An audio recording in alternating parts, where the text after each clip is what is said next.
Yesus. Ia serupa dengan Allah, namun tak ingin merebut bagi dirinya sama dengan kamu. Sebaliknya, ia menghambakan diri dan menjadi serupa dengan seorang hamba sama dengan manusia. Dan sesudah hidup seperti seorang manusia, Yesus lebih merendahkan diri lagi dengan taat sampai wafat di kayu salib. Dari sebab itu, Allah mengagungkan Yesus dan menganugerahkan kepadanya nama yang paling luhur, supaya semua makhluk di surga, di bumi, dan di bawah bumi bertekuk lutut menghormati Yesus, dan supaya semua orang mengakui Yesus Kristus adalah Tuhan untuk memuliakan Allah Bapa. Demikianlah sabda Tuhan.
Tuhan sertamu juga.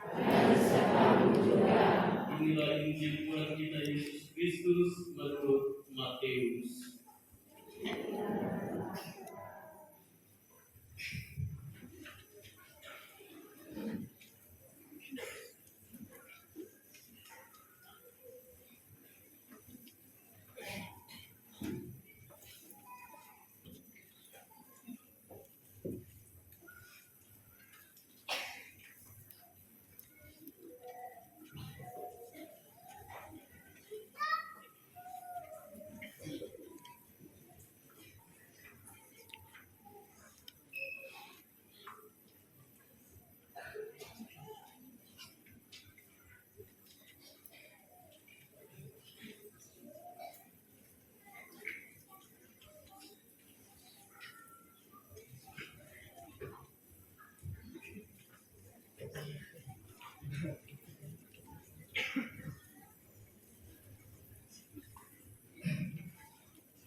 Pada waktu itu, salah seorang dari ke-12 murid Yesus yang bernama Yudas Iskariot pergi kepada imam-imam kepala.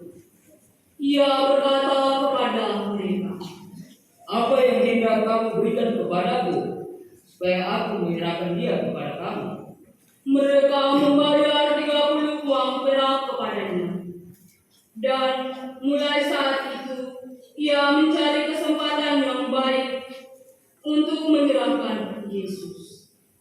Pada hari pertama dari hari raya roti tidak beragi, datanglah murid-murid Yesus kepadanya dan berkata, "Di manakah engkau kehendaki kami mempersiapkan perjamuan Paskah bagimu?" Jawab Yesus, "Pergilah ke kota dan katakan kepadanya, Guru berpesan, waktuku hampir tiba di dalam rumah mula. Aku mau merayakan Paskah bersama-sama dengan murid-muridku. Lalu murid-muridnya melakukan seperti yang ditugaskan Yesus kepada mereka, dan mereka mempersiapkan Paskah. Setelah hari malam, Yesus duduk makan bersama-sama dengan ke-12 murid itu, dan ketika mereka sedang makan, ia berkata, Aku berkata kepadamu, sesungguhnya seorang di antara kamu akan menyerahkan aku. dan dengan hati yang sangat sedih, berkatalah mereka seorang demi seorang kepadanya. Bukan aku ya Tuhan. Ia menjawab, Dia yang bersama-sama dengan aku mencelupkan tangan ke dalam pinggan ini.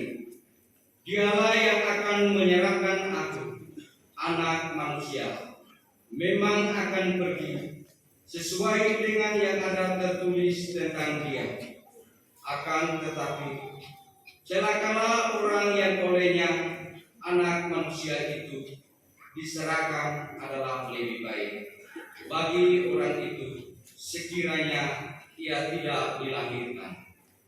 Yudas yang hendak menyerahkan dia itu menjawab, katanya, Bukan aku ya Rabi. kata Yesus kepadanya, Engkau telah mengatakannya. ketika mereka sedang makan, Yesus mengambil roti, mengucap berkat, memecah-mecahkan, dan memberikannya kepada murid-muridnya dan berkata, Ambillah, makanlah, inilah tubuhku. Sesudah itu, ia mengambil cawan, mengucap syukur, dan memberikannya kepada mereka dan berkata, Minumlah kamu semua dari cawan ini, sebab inilah darahku, darah perjanjian yang ditumpahkan bagi banyak orang untuk pengampunan dosa. Akan tetapi, aku berkata kepadamu, mulai dari sekarang, aku tidak akan minum lagi hasil pokok anggur ini, sampai pada hari aku minumnya, yaitu yang baru bersama-sama dengan kamu dalam kerajaan Bapa. Sesudah menyanyikan nyanyian pujian, pergilah Yesus dan murid-muridnya ke Bukit Zaitun. Maka berkatalah Yesus kepada mereka, Malam ini kamu semua akan terucap imanmu karena aku. Sebab ada tertulis, aku akan mengukur gembala dan kawan domba itu akan tercerai-berai. Akan tetapi sesudah aku bangkit, aku akan mendahului kamu ke Galilea. Petrus menjawab kepadanya, Biarpun mereka semua tergoncang imannya karena engkau, aku sekali-kali tidak. Yesus berkata kepadanya, Aku berkata kepadamu, malam ini sebelum ayam berkokok, engkau telah menyangkal aku 3 kali. kata Petrus kepadanya, Sekalipun harus mati bersama-sama engkau, aku tidak akan menyangkal engkau. dan semua murid yang lain pun berkata demikian juga. Maka sampailah Yesus bersama murid-muridnya ke suatu tempat yang bernama Getsemani. Lalu ia berkata kepada mereka, Duduklah di sini, sementara aku pergi ke sana untuk berdoa. dan ia membawa Petrus dan kedua anak Zebedeus sertanya. Maka mulailah ia merasa sedih dan getar. Lalu katanya kepada mereka, Hatiku sangat sedih, seperti memati rasanya. Tinggallah di sini dan berjaga-jagalah dengan aku. maka ia maju sedikit, lalu sujud dan berdoa katanya. Ya Bapakku, jikalau sekira mungkin, biarlah cawan ini lalu daripadaku. Tetapi janganlah seperti yang aku kehendaki, melainkan seperti yang Engkau kehendaki. Setelah itu, ia kembali kepada murid-muridnya itu, dan ia mendapati mereka sedang tidur. Ia berkata kepada Petrus, Tidakkah engkau sanggup berjaga 1 jam dengan aku? Berjagalah dan berdoalah, supaya kamu jangan jatuh ke dalam pencobaan. Roh memang penurut, tetapi daging lemah. lalu ia pergi untuk kedua kalinya dan berdoa, katanya.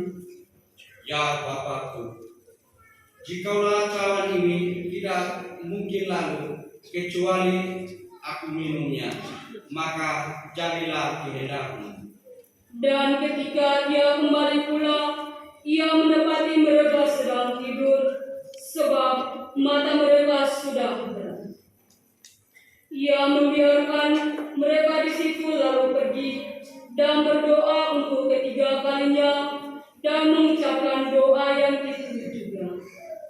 Sesudah itu, ia datang kepada murid-muridnya dan berkata kepada mereka, Tidurlah sekarang dan istirahatlah. Lihat, saatnya sudah tiba bahwa Anak Manusia diserahkan ke tangan orang-orang berdosa. Bangunlah, marilah kita pergi. Dia yang menyerahkan aku sudah dekat.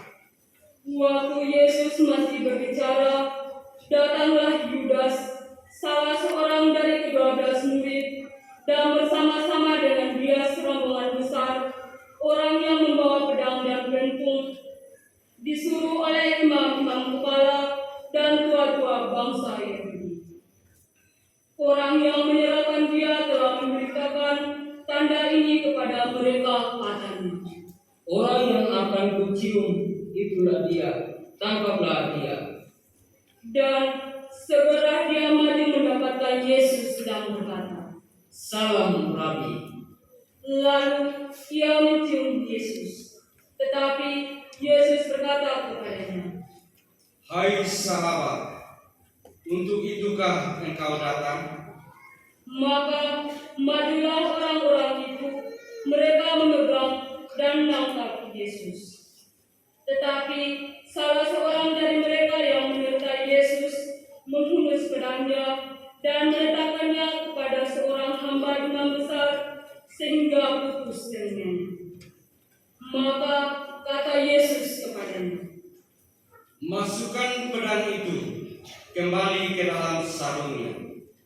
Barang siapa menggunakan pedang akan binasa oleh pedang. Atau kau sangka bahwa aku tidak dapat berseru kepada Bapakku supaya ia segera mengirim lebih dari 12 pasukan malaikat membantu aku. Jika begitu, bagaimana akan digenapi yang tertulis dalam kitab suci yang mengatakan bahwa harus terjadi demikian? kemudian Yesus berkata kepada orang banyak itu, Sangkamu aku ini penyamuk, maka kamu datang legap dengan pedang dan pentung untuk menangkap aku.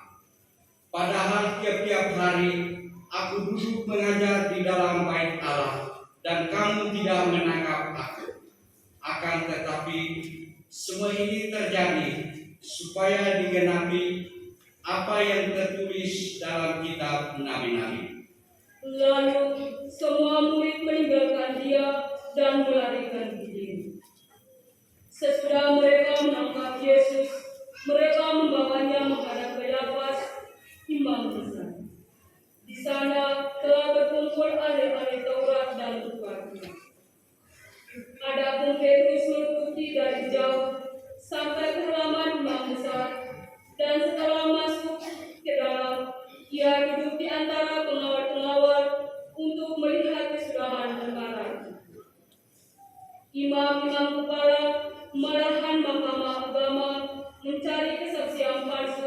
Yesus supaya ia dapat dihukum mati, tetapi mereka tidak memperolehnya walaupun tampil banyak saksi dusta.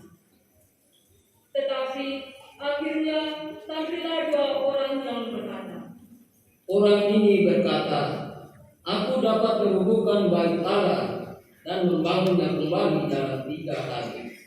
lalu imam besar berdiri dan berkata kepada Yesus, Tidakkah engkau dengar? Tidakkah engkau memberi jawab atas tuduhan-tuduhan saksi-saksi ini terhadap engkau?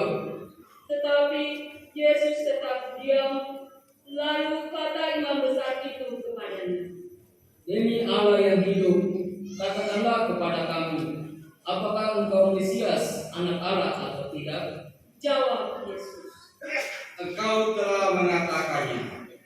Akan tetapi aku berkata kepadamu, mulai sekarang kamu akan melihat Anak Manusia duduk di sebelah kanan yang Maha Kuasa dan datang di atas awan-awan di langit.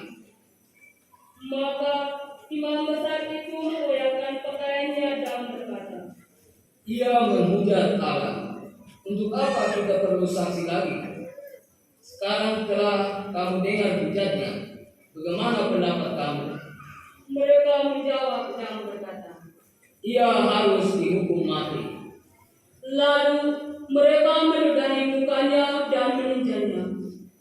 Orang-orang lain mengukur dia dan berkata, Cobalah mengatakan kepada kami, hai Mesias, siapakah yang mengukur engkau? sementara itu Petrus duduk di luar di halaman. Maka datanglah seorang hamba perempuan kepadanya dan berkata kepadanya, Engkau juga selalu bersama-sama dengan Yesus, orang Galilea itu. tetapi dia menyangkal di depan semua orang katanya, Aku tidak tahu apa yang engkau maksud. ketika dia pergi ke pintu gerbang, seorang hamba lain melihat dia dan berkata kepada orang-orang yang ada di situ, Orang ini bersama-sama dengan Yesus, orang Nazaret itu. dan Petrus menyamar pula dan bersumpah. Aku tidak kenal orang itu. Tidak lama kemudian, orang-orang lain yang ada di situ datang kepada Petrus dan berkata, Pasti engkau salah seorang dari mereka. Itu nyata dari bahasamu. maka mulailah Petrus mengutuk dan bersumpah. Aku tidak kenal orang itu. Dan pada saat itulah ayam berkokok, maka teringatlah Petrus akan apa yang dikatakan Yesus kepadanya.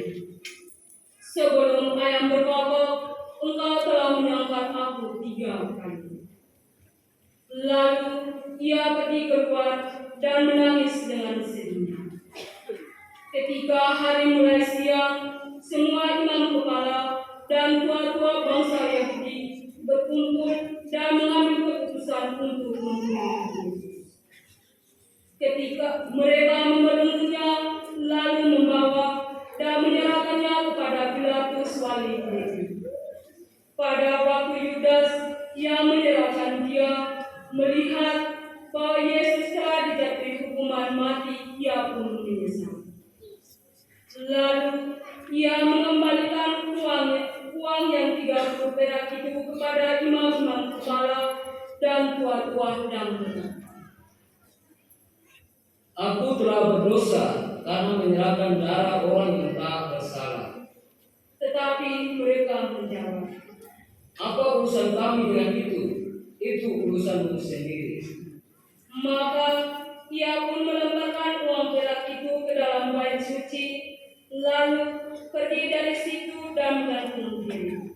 Imam-imam kepala mengambil uang perak itu dan berkata, Tidak diperbolehkan memasukkan uang ini ke dalam peti persembahan, sebab ini uang darah.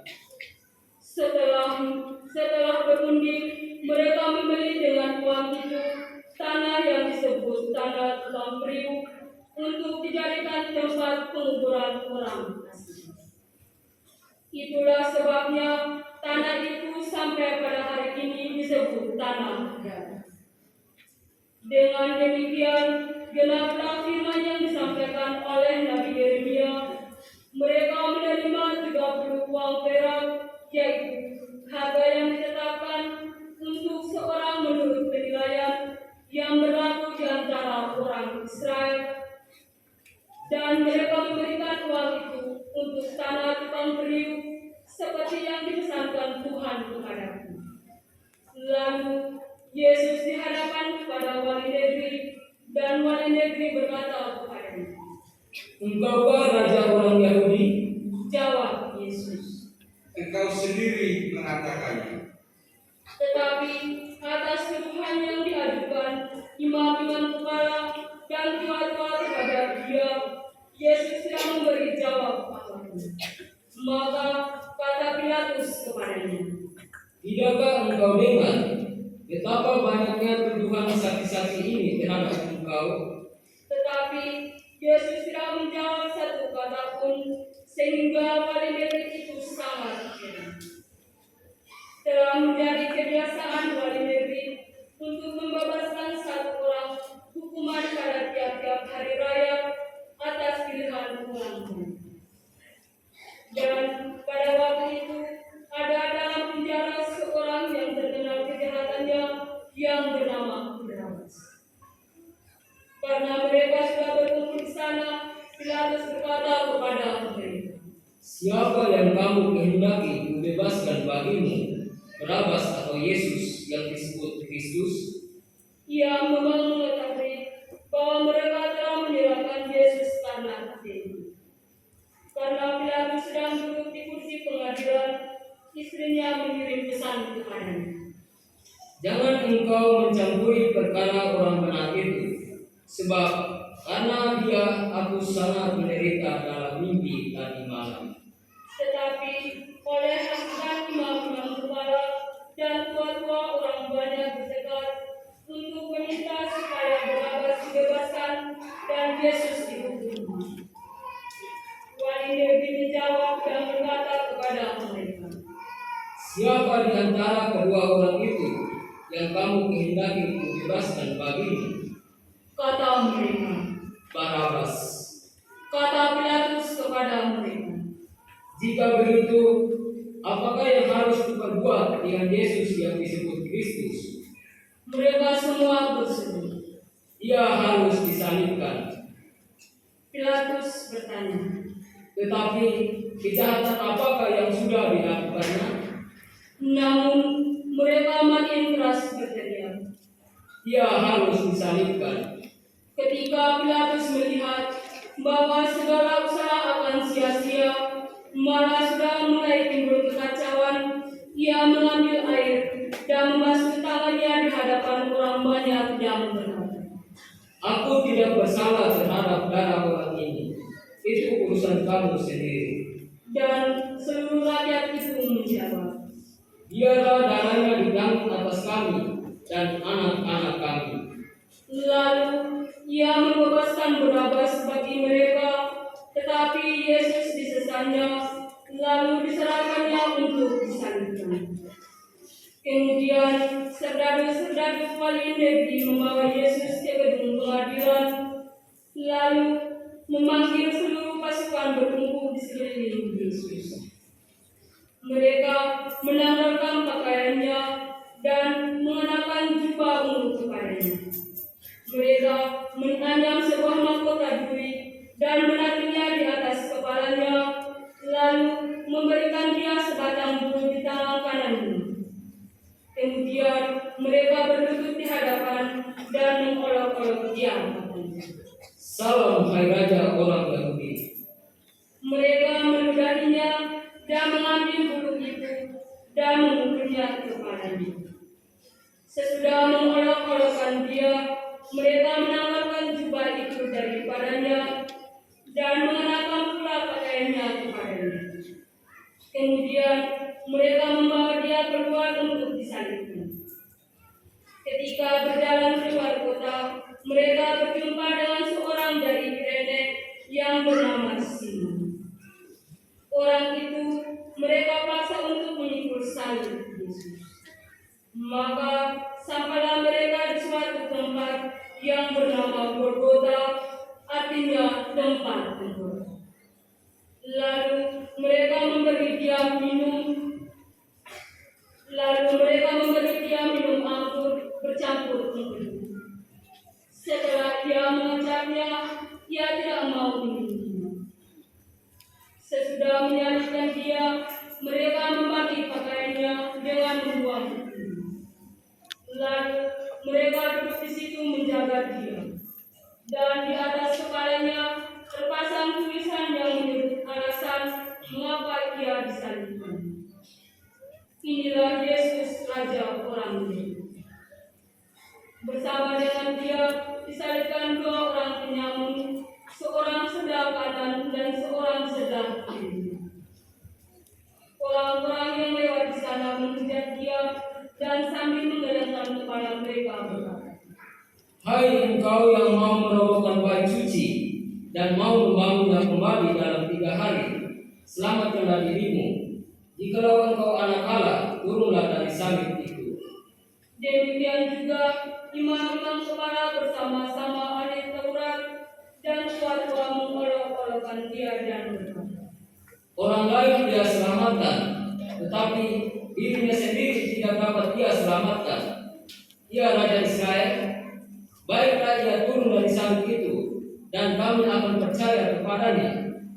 Ia menaruh harapannya pada Allah, baiklah Allah menyelamatkan dia, jikalau Allah berkenan kepadanya, karena dia telah berkata, Aku adalah anak Allah. Bahkan penyamun-penyamun yang disalibkan bersama-sama dengan dia mencelatnya demikian juga. Mulai dari jam 12 kegelapan meliputi daerah itu sampai jam 3. Kira-kira jam 3 berseru Yesus dengan suara menggigil. Eli, Eli, lama sabachthani. Artinya, Allahku, Allahku, mengapa engkau meninggalkan aku? Mendengar itu, beberapa orang yang berdiri di situ berkata, Ia memanggil Elia.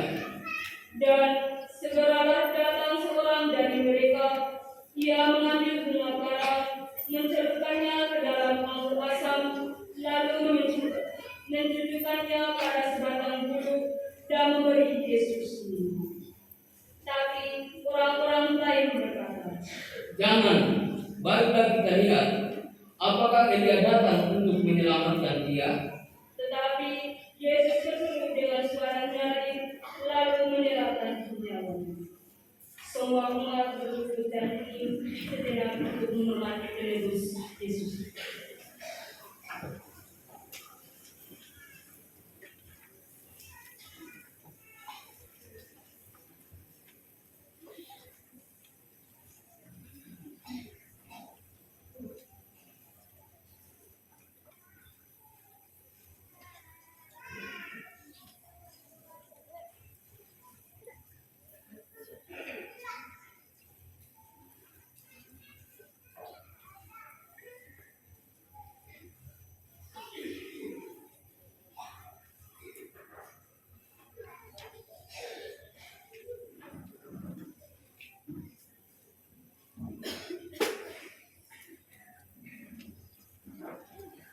Dan lihatlah tabir bait suci terbelah dari atas sampai ke bawah, dan terjadi gempa bumi, dan bukit-bukit batu terbelah, dan kuburan-kuburan terbuka, dan banyak orang kudus yang telah meninggal bangkit.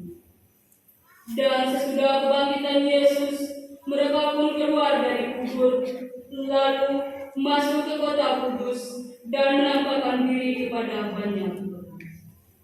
Kepala pasukan dan prajurit yang menjaga Yesus menjadi sangat takut ketika mereka melihat gempa bumi dan apa yang terjadi. Lalu berkata, Ia ini adalah anak Allah. dan ada di situ banyak perempuan yang melihat dari jauh, yaitu perempuan-perempuan yang mengikuti Yesus dari Galilea untuk melayani dia.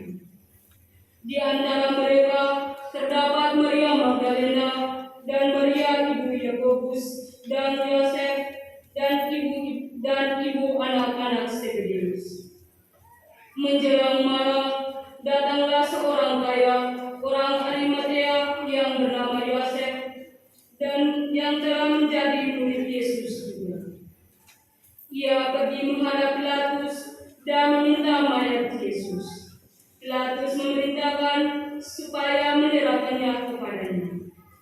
Dan Yosef pun mengambil mayat Yesus, mengampaninya dengan kain lenan yang putih bersih, lalu membaringkannya di dalam kuburnya yang baru, yang digalinya di bukit batu. Dan sesudah menggulungkan sebuah batu besar ke pintu kubur itu, ia pun pergi. Tetapi Maria Magdalena dan Maria yang lain tinggal di situ dan duduk di depan kubur itu. Keesokan harinya, yaitu sesudah hari persiapan, datanglah imam-imam kepala dan orang-orang Farisi bersama-sama menghadap Pilatus dan mereka berkata, Tuan, kami ingat bahwa si penyesak itu sewaktu hidupnya berkata, sesudah 3 hari aku akan bangkit. Karena itu, perintahkanlah untuk menjaga kubur itu sampai hari ketiga. Jikalau tidak, murid-muridnya mungkin datang dan mencuri dia, lalu mengatakan kepada rakyat, ia telah bangkit dari antara orang mati. Sehingga penyesatan yang terakhir ini akan lebih buruk akibatnya daripada yang pertama. kata Pilatus kepada mereka. Ini penjaga-penjaga bagimu, pergi dan jagalah kubur itu sebaik-baiknya. Maka pergilah mereka dengan bantuan penjaga-penjaga itu, mereka memeterai kubur itu dan menjaganya. Demikianlah sabda